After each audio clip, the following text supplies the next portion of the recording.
윤석열 실명 위험. 그는 눈이 아니라 양심이 멀었다. 박철 시민기자. 윤석열 전 대통령이 내란 혐의로 기소된 이후 16번째 재판에도 불출석했다.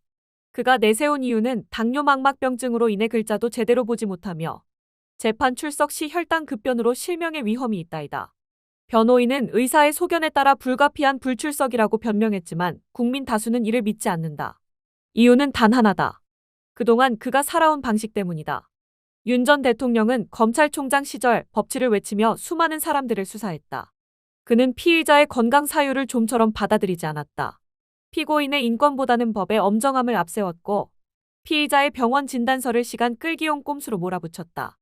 그랬던 그가 이제 자신이 법정에 서야 할 차례가 되자 실명 위험이라는 방패를 들고 나섰다.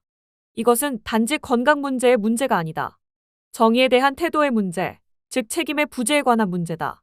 서울중앙지법 형사합의 25부 재판부는 피고인이 자발적으로 출석을 거부했다면서 법이 허용하는 절차에 따라 불출석 상태로 재판을 진행하겠다고 밝혔다.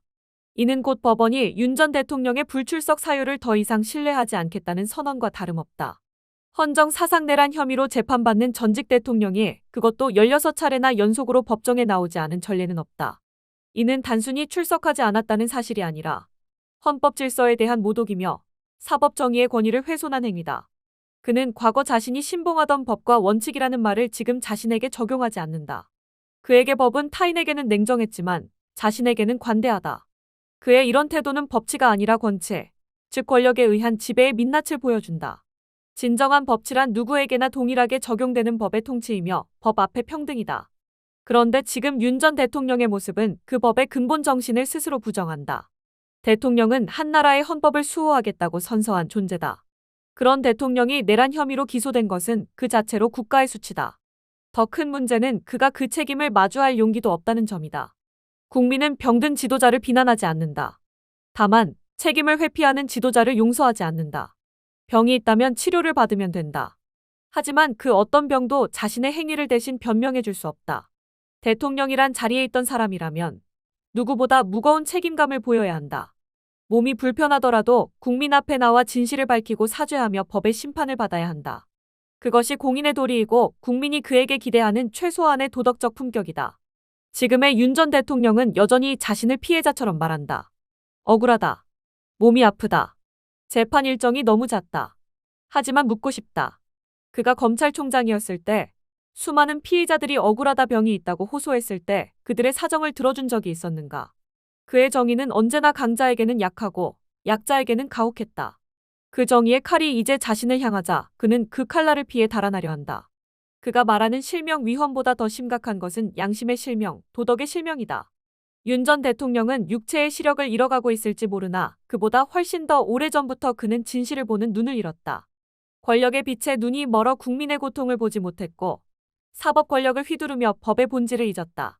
이제 그 눈이 육체적으로 다쳐가고 있다면 그것은 신의 경고일지도 모른다. 진실을 외면하고 불에 위에 군림한 자에게 내려지는 상징적 심판이다. 육체의 눈은 감을 수 있지만 역사의 눈은 결코 감기지 않는다. 법정의 심판을 피해갈 수는 있어도 역사의 심판은 피할 수 없다. 그는 이미 국민의 법정에서 유죄 선고를 받았다. 국민의 분노는 사라지지 않고 진실은 언젠가 반드시 드러난다. 그때 윤 전 대통령이 내놓을 수 있는 변명은 더 이상 남아있지 않다. 그가 법정을 두려워한다면 그것은 법이 복수의 자리가 아니라 진실의 자리이기 때문이다. 법은 피고인을 파괴하기 위한 것이 아니라 사회의 도덕적 질서를 회복하기 위한 절차다. 따라서 법정에 서는 것은 곧 자신이 저지른 일을 인정하고 사회와 화해하려는 첫걸음이다. 그가 끝내 법정에 서지 않는다면 그것은 단지 형사 절차의 회피가 아니라 민주공화국과의 단절이다. 우리는 이미 법 위의 권력자가 나라를 어떻게 무너뜨리는지를 경험했다.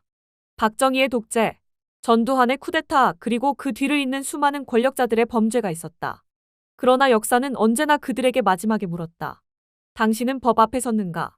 윤석열 전 대통령도 예외일 수 없다. 윤 전 대통령의 불출석은 개인의 일탈이 아니라 법치에 대한 도전이다.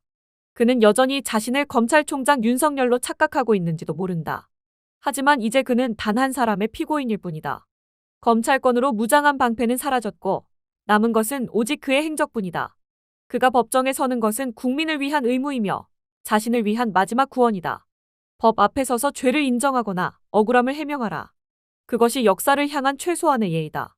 끝까지 숨는다면 그의 이름은 영원히 도망자 대통령으로 남을 것이다. 역사는 언제나 냉정하다. 눈을 감는다고, 문을 닫는다고 그 책임이 사라지지 않는다. 윤석열 전 대통령은 병든 몸보다 병든 양심을 먼저 치유해야 한다. 그것이 인간으로서의 회복이며 법과 정의가 그를 다시 받아들일 유일한 길이다.